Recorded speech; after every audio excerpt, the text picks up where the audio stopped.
When drawing or painting faces, a lot of artists, including me, tend to shade and color around the facial features. We like to put in all the effort and attention to bring out three-dimensionality to the eyes, nose, and lips. But sometimes the portrait still looks flat despite the individual features having depth. This is where the Asaro Head comes in play and can help us learn about the facial structure and surface as a whole. So today I invite you to study the planes of the head along with me.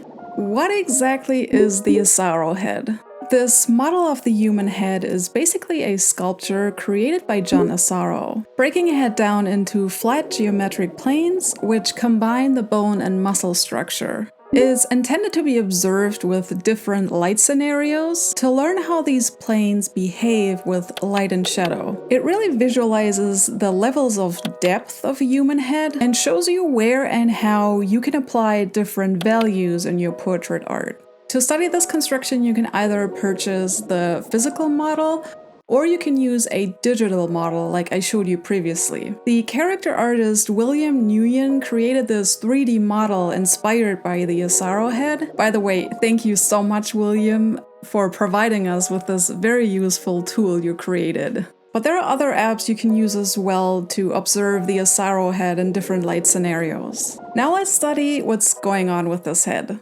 I'm beginning with sketching an Asaro head, and I'm not concerned to achieve 100% likeliness here. I just want a solid base to work with. If you just want to practice light and shadow on the Asaro head, I say you might as well just trace it or print it out to work with it, but honestly I think drawing it from scratch won't hurt and is actually a nice practice since building the connection of the eyes, brain, arm, and hand movement lets you absorb more knowledge in my opinion. I wasn't concerned with proportions this time, I focused more on the shapes of different planes and their relationship with each other. So the way I approached drawing this Asaro head is basically plane by plane. I attach the different shapes together and let them create the overall image, like a puzzle. Trying to capture this model taught me it is not teaching you about proportions or constructing portraits, but more about understanding the surface and its depth. So yeah, my heads ended up looking a bit squished and long, but I didn't mind too much since making a perfect replication on paper wasn't my goal. I just need all the planes mapped out to fill them in later. Also, what I noticed is although my drawings' proportions look way different than the original models, they can still be read as a decent human head, and that made me wonder if you could use this to your advantage for altering facial proportions, as long as you keep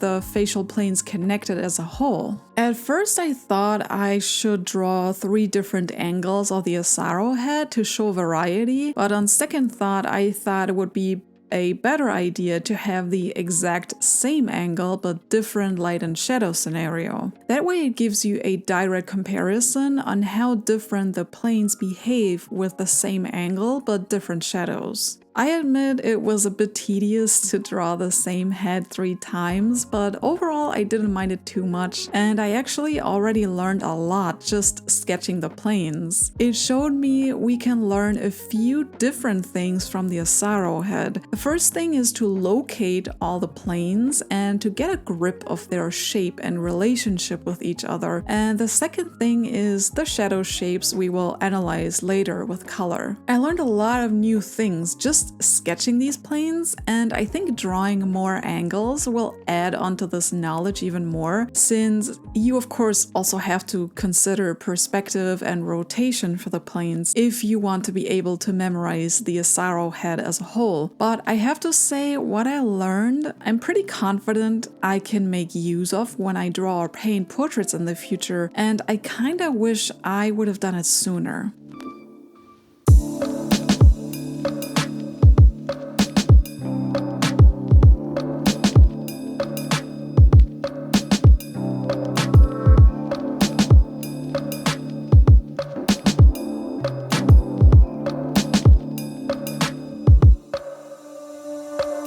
After being done with sketching these 3 front views, and again, yes, I know it doesn't look exactly like the model, but that doesn't matter for today, and besides, we should all worry less about perfectionism. We can be critical when it counts, but this is just an exercise to learn something, and nothing that needs to look pretty or impress anyone. So I thought a quick and easy way to fill in these planes would be with markers, and luckily Ohuhu sent me their alcohol markers to try them out, so thank you Ohuhu for letting me use these markers. I kept thinking about how many colors or values I should pick and settled for 5 tones. In the model I saw way more nuances, but I feel like that would have been overcomplicating things too much, so 5 is a good number to go with, I think. And you can use any medium you want, whatever color pencils, acrylic markers, or paint, but I thought alcohol markers are quick to use because of the ink flow, and I wouldn't be tempted to go back and try to clean up the shapes. The first portrait is, I'd say, a pretty common light scenario right from the top. It's like an outdoor noon sunlight from above, so that's always good to know in practice. I started with the darkest value because it's the easiest to identify, and also you can already see how the face looks recognizable as I define the darkest shadows. It's always funny how deep shadow shapes can make a face look real, and that's actually something I learned a few years ago, to pay real close attention to dark shadow shapes, as it's not really the nice smooth blending which makes a portrait look lifelike, but the harsh shadow shapes.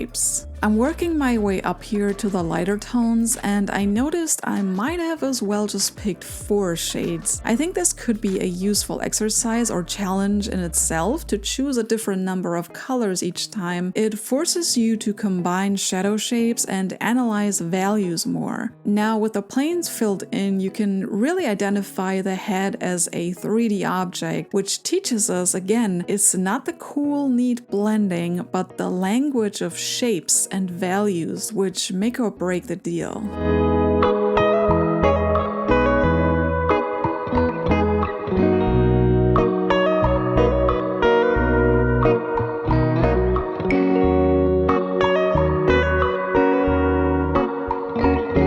Moving on to my second head, I chose a more yellowy palette. Just for fun, that's it. You can use the previous colors, it really doesn't matter. What matters is the value of the colors you choose. I was a bit limited by the set I got from Ohuhu, so I did my best to get a healthy variety of light and dark shades. This light scenario is kind of similar to the first one, but when you pay closer attention to the highlight on the forehead, you can see the light comes more from the side than before and leaves the left side of the head with more shadow. This harsher contrast forced me to combine more planes into one big shadow shape, as you can see with a dark brown. It reminded me yet again that when you shade or color portraits, you can combine these planes and areas into larger ones, which in some cases makes it even more real because the surface doesn't consist of many separated features, but is connected as a whole and also reacts as a whole. Another takeaway for me from this one, and the other ones as well, was that the highlighted planes are really rare. A good reminder to use highlights sparingly to make them stand out.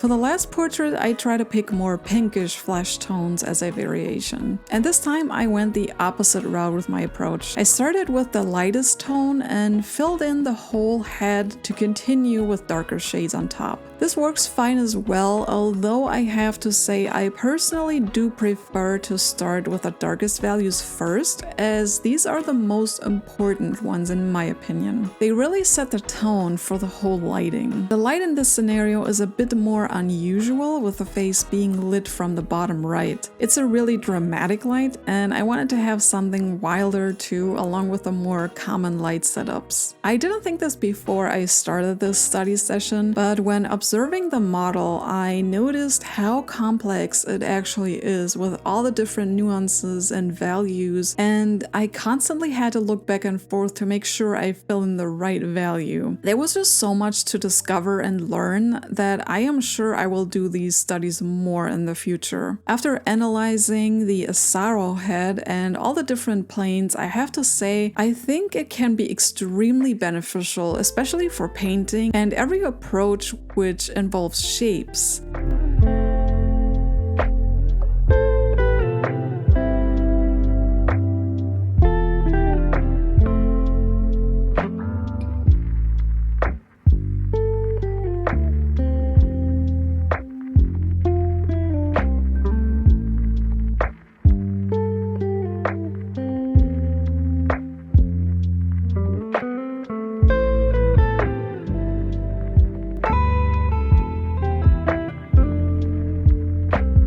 I hope you were able to follow along the study session, and let me know your thoughts in the comments about the Asaro Head and what it can teach us. I'll see you in the next video.